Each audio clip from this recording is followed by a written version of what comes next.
Let me get the woman's perspective. You're a young woman entrepreneur. Going forward, there are going to be familial obligations. Do you think that with time, because there's certainly been trailblazers in this space, and also from the ethnic space as well. I'm trying to understand from you, how do you look at the outside world, and do you feel that as a woman you have more of an opportunity, or there are some challenges that are more than younger men who are embarking on this journey? I think that's a good question. I think it raises a whole host of different issues. You mentioned family obligations, and then also kind of your relationship with your own peers in terms of moving forward.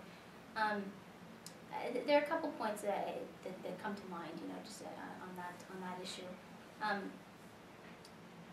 First of all, kind of addressing the competitive aspect. I think there are many different ways to be competitive, and there's certainly the approach of being competitive that has been typically espoused, and I don't mean this in a derogatory way, but that is the I'm going to yell louder than you, that kind of an approach from a competition perspective. There are other ways to be competitive moving forward that might be more consistent with one's personality style, and it's not necessarily a male-female thing. Sometimes it's just personality.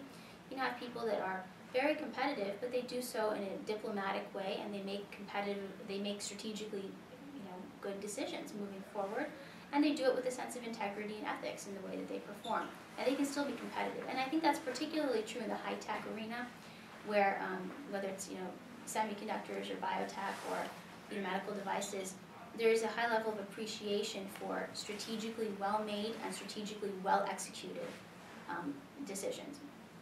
So I think from a competition perspective, sometimes if you are a little different, you might close deals that other people were not able to close. You might be able to form relationships that other people were not able to form, or you might look at a problem in a different way and resolve it using an approach other people hadn't considered. And sometimes you can take differences and use them in a way that actually can move things forward. From a family perspective,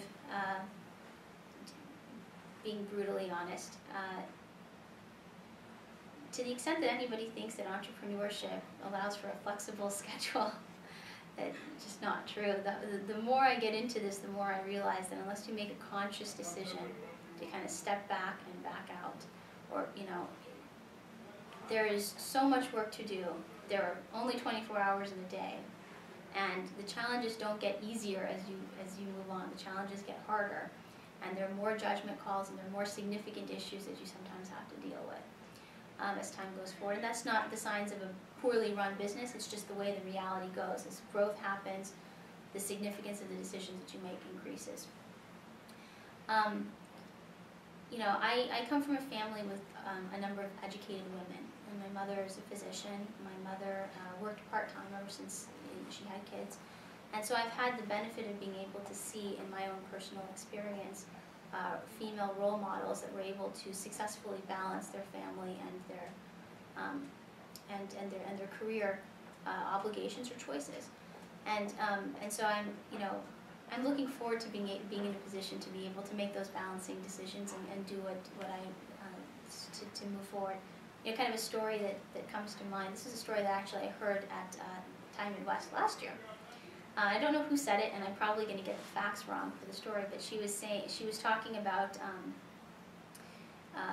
doing math homework with a kindergarten child, and she was interrupted in the session of doing the homework, and she gets a call from somebody. She needed to take the call, so she took the call, and the kid was sitting at the dinner table or wherever.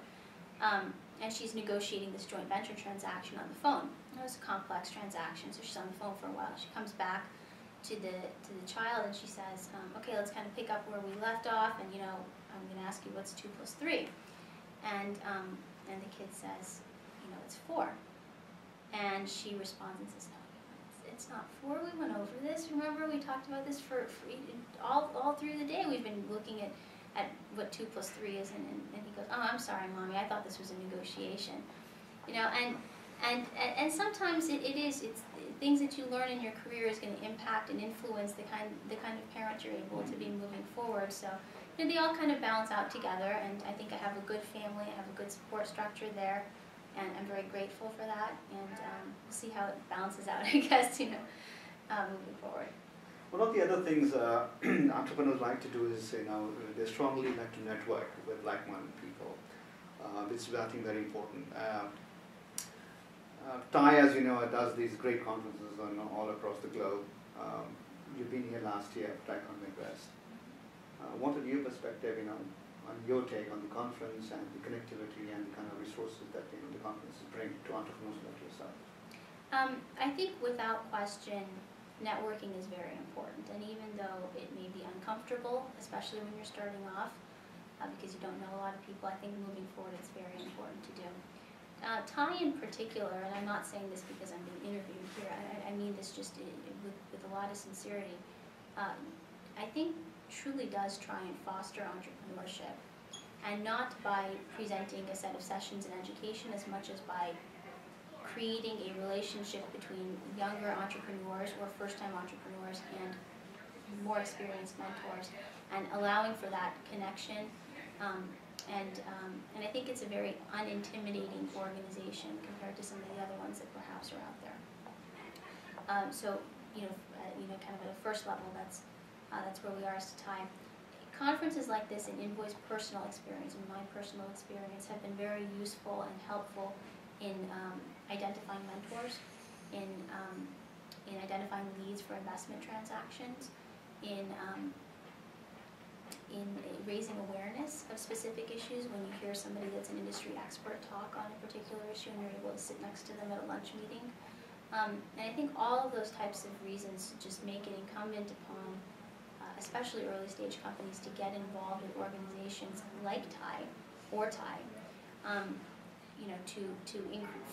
for all those reasons, and for a host of other ones that I may be looking at it from my perspective, and there might be other people that look at it from a different perspective.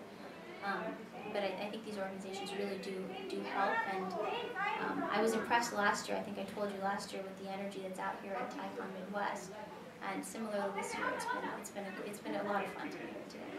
Again, Lubna, always a pleasure. Thank you. Thank you very much.